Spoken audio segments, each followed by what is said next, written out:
Hello. Hello. Hôm nay tôi chơi đêm 1 của TDC. Let's go.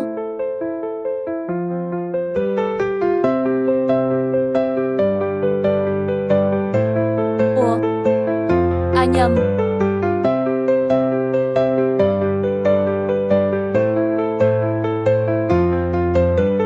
Đây. Solo một mình nhé.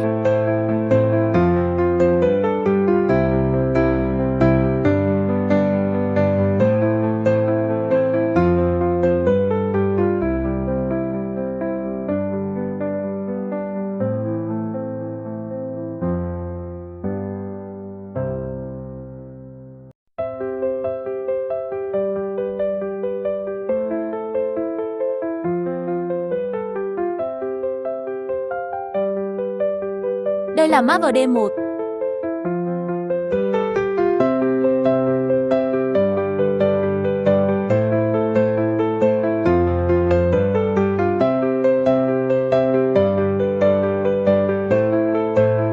Tôi cho các ông xem phim luôn. Bảo vệ nó bằng bất kỳ phương tiện cần thiết nào. Bạn có nghĩ rằng các mảnh vỡ giả mạo của chúng tôi sẽ nhận ra bởi máy tính? Họ chia sẻ ít nhất một nửa nhị phần giống nhau. Nhưng mở được cổng tin đó là cách duy nhất chúng ta sẽ tìm ra. Chúng ta có một vấn đề nhé mọi người.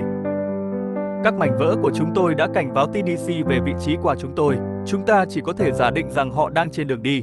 Chúng ta cần thực thi mã ngay. Tôi cần thêm thời gian, chúng ta cần chắc chắn rằng nó đang đến đúng địa chỉ. Quá muộn cho điều đó nếu chúng ta bỏ lỡ cơ hội này.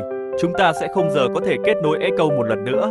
Ôi, bất kể Being ở đâu bạn, tôi ép Cotter vào đi ra từ đây. Tôi chắn chắn rằng họ sẽ hối hận những gì họ bắt đầu. Bạn nghe thấy Max Mercy go go go.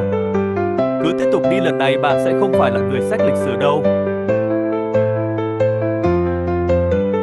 Tụi này nói chuyện như buôn bán mà Tèo ơi. Chuẩn bị công an đến địa chỉ bắt nó vậy rồi. Tụi nó chạy rồi thằng Khiết tật kém vậy. Đây là xung quanh map D1.